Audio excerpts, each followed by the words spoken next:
కొలమానం ఉంటుందా? అలాంటి పసిపోలుడు నాగన్న. అలాంటి పసిపోలు గురించి మాట్లాడుతున్నప్పుడు let them cry, let them speak, let them tell about Naganna. Please మధ్యలో రాకండి. సభాధ్యక్షులు వేణు గారికి, సతీష్ చంద్ర గారికి, లక్ష్మణ్ గారికి, విమలక్ గారికి, భరద్వాజ్ గారికి, విజయ్కి, గోవర్ధన్ గారికి, అతిరిక్త మహారథులు పెద్దలందరికీ, మొత్తం పెద్దలందరికీ, అన్నిటినీ మించి నాగన్న అభిమానులకు, మీడియా మిత్రులకు నా వందనాలు.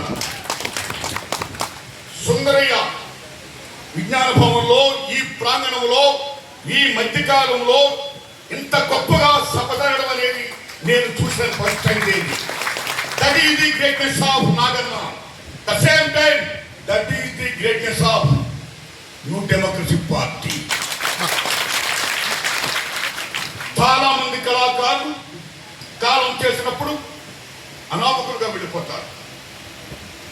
చాలా మంది కళాకారుల్ని ఒక కరివేపాకులాగా వారు వదిలేస్తారు. చాలా మంది కళాకారుల్ని అది తిన్నాడా, ఉన్నాడా, ఏమయ్యాడు పట్టించుకోరు.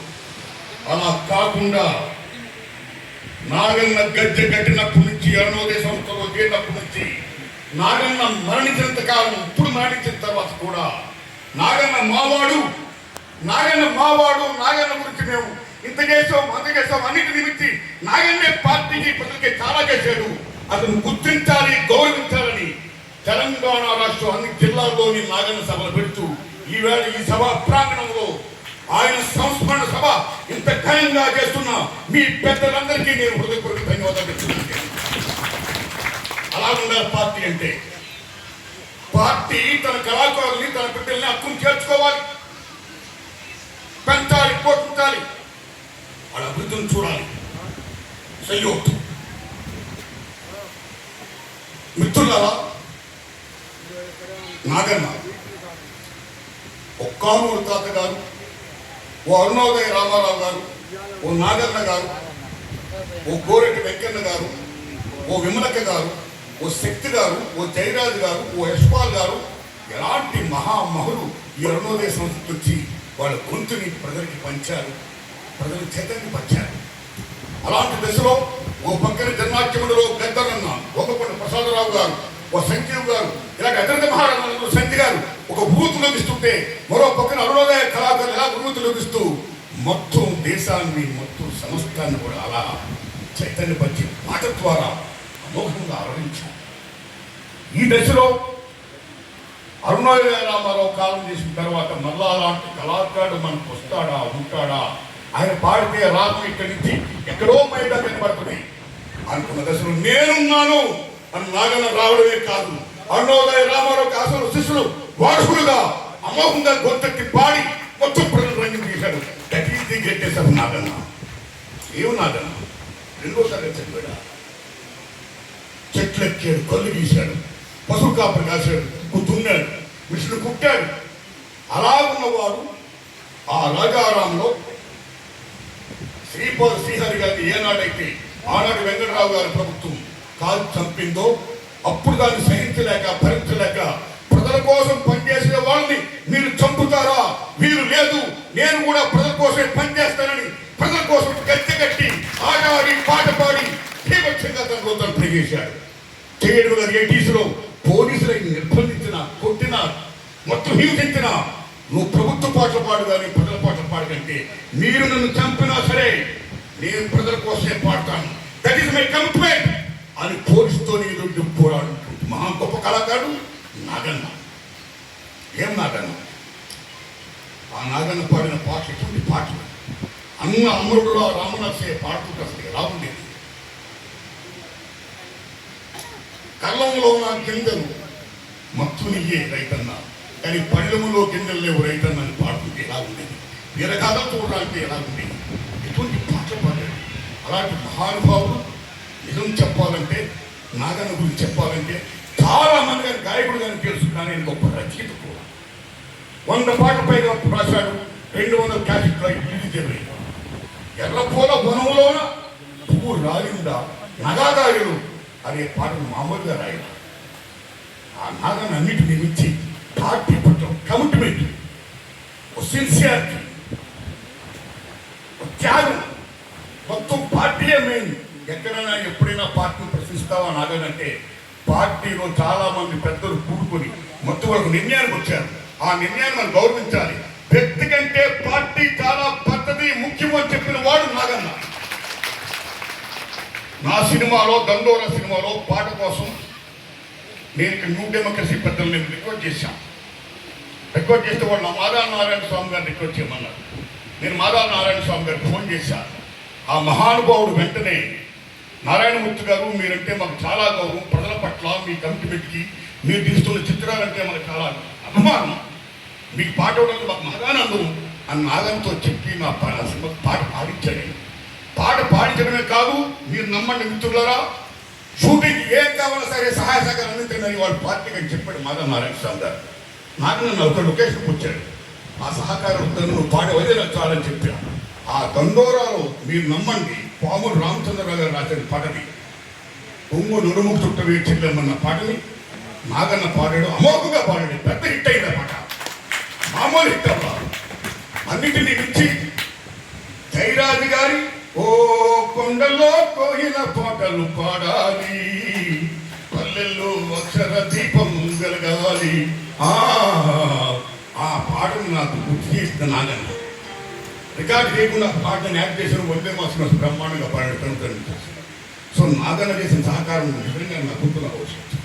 అతని సహకారం నేను ఇప్పటికీ మర్చిపోలేను. ఆయన డబ్బులు ఇస్తే మీరు నమ్మండి, ఆయన పాట కోసం ఆయన రిమ్యునరేషన్ ఇస్తే ఒక్క పైసా ఆయన తీసుకోకుండా పార్టీకి పంపిన గొప్ప కళాకారుడు పార్టీ మంత్రి నాగన్న. గట్టిగా నాగన్న నాగన్న ఏమి గుర్తుమారు, ఏమి పాట.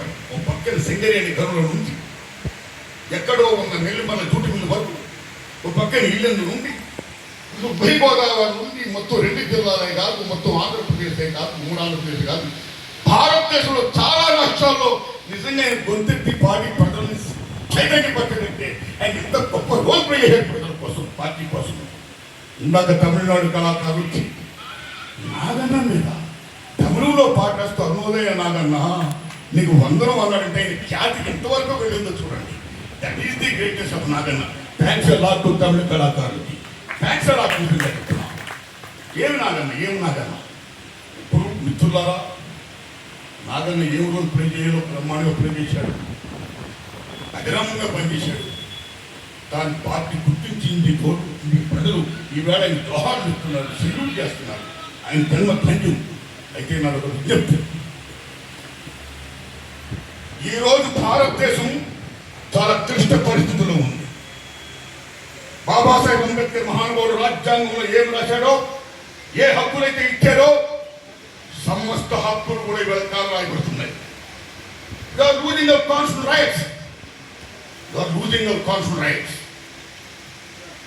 ఏ ప్రపంచ కార్మికులు హక్కుల కోసం ఫైట్ చేసి అనేకమైన మొత్తం త్యాగం చేసి ప్రాణాలే త్యాగం చేసి సాధించారు. ఇవాళ భారతదేశంలో కార్మిక హక్కుల్ని రాజ్యాంగం 4 లేబర్ కోర్టుగా పెట్టి కార్మిక హక్కులు మొత్తం కావరేస్తుంది. రైతుల్ని బీభత్సంగా అనిపిస్తుంది. ఇటువంటి రైతాంగ పోవడం జరిగింది ఢిల్లీలో.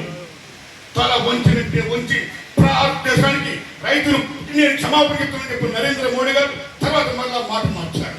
రైతులకు అన్యాయం జరుగుతుంది, విద్యార్థులకు అన్యాయం జరుగుతుంది. ఇవాళ జంతర మంత్రి దగ్గర విద్యార్థులు ఎటువంటి పోరాటం చేస్తున్నారు, ఇటువంటి ఫైట్ చేస్తున్నారు. పేపర్ లీకులు మొత్తం బీభత్సాలు. మరో పక్కన సామాన్యుడికి అన్యాయం జరుగుతుంది. సో అన్ని రకాల కూడా రాజ్యాంగ భక్తులు మనం కోల్పోతున్నాం కూడా. అన్నిటినీ ముంచి ఈ మూల సంపద, మూల వనరులు, మూల పోషణకే చెందాలి. షెడ్యూల్ 5, 6 మొత్తం ఏ కాన్స్టిట్యూషన్ రైట్స్ ఉన్నాయో ఆదివాసులకి 170 యాక్ట్, 4 యాక్ట్, యాక్ట్ అని ఏమైపోతుంది? ఇలా అభివృద్ధి పేరు దేశం ఏమైపోతుంది? ఆదివాసులు ఏమైపోతున్నారు, విద్యార్థులు ఏమైపోతున్నారు, నిరుద్యోగులు ఏమైపోతున్నారు, కార్మికులు ఏమైపోతున్నారు, రైతాంగం ఏమైపోతుంది? మొత్తం కార్పొరేట్ సెటప్ అయిపోయి కార్పొరేట్ చేతుల్లోకి కట్టబడుతుంది గవర్నమెంట్. దానికి వ్యతిరేకంగా ఫైట్ చేయాలి కళాకారుడు. దానికి వ్యతిరేకంగా ఫైట్ చేస్తున్న ఏ పార్టీలు ఉన్నాయో ఆ పార్టీలన్నింటినీ ఉంటే విజ్ఞప్తి చేస్తున్నాం. నిజం చెప్పాలంటే భారతదేశం ఎక్కడ ఏ సమస్య ఉత్పన్నమైనా సరే ఫైట్ చేసేది ఎర్రజెండా పిల్లలు. కానీ అలాంటి ఎర్రజెండా బిడ్డలు ఈవేళ ప్రపంచ కార్మికులలో యాగం కండి, పోరాడితే పోయేది బానిస సంఘటన కాదమ్మ మహానుభావుడు ఏం చెప్పాడో నేను విజ్ఞప్తి చేస్తున్నా. ప్రపంచ కమ్యూనిస్టులలో యాగం కండి, పోరాడితే పోయేది లేదు, బానిస సంఖ్యలు తప్ప. ఇలా పీడించున్నాడే ఏవైనా మీరు శాంతి కలుగుతారు. ఎర్రజెండాలు చీలికలైన మొక్కు చెక్కలు అయిపోతే ఏం సాధిస్తుంది? అందుకే ఎనిమిది బలంగా ఉన్నాడు, రాజ్యం బలంగా ఉంది, ఆపరేషన్ జరగాలంటుంది, ఉద్యమాలు లేకుండా నేను ఎంత చేస్తానంటుంది, వారిని గెలుస్తుంది. మార్చి 31లోగా భారతదేశం నక్సలైట్ అయితే ఇండియా చేస్తానని అమిత్ షా గారు. అయ్యా అమిత్ షా గారు, మీరు నక్సలైట్ రహిత భారతదేశం చేయడం కాదు, దోపిడీ రహిత భారతదేశాన్ని చేయండి. పీడన, దోపిడీ, రాపిడి ఉద్యమాలు ఉంటాయి. అరచేతి నట్టం పెట్టి అడుగుదైనా ఆపలేరు మీరు. అవి లేకుండా చేయండి, కార్పొరేట్ పనులు చేయకండి. ఈ దేశ సంపద 100%లో 10% ముంచెలు ఇలా ఉంది. మిగతా 9 మంది ఏమైపోతారు? రాజ్యాంగ హక్కులు ఏమైపోతాయి? అందుకని వాటన్నిటికీ మీరు సాధించాలంటే, వాటన్నిటి కోసం మీరు సాధించి ఫైట్ చేసి పోరాడి అచీవ్మెంట్ చేయాలంటే, ప్రజల పనులు చేయాలంటే మీ కమ్యూనిస్టు మీరు యాగం కండి.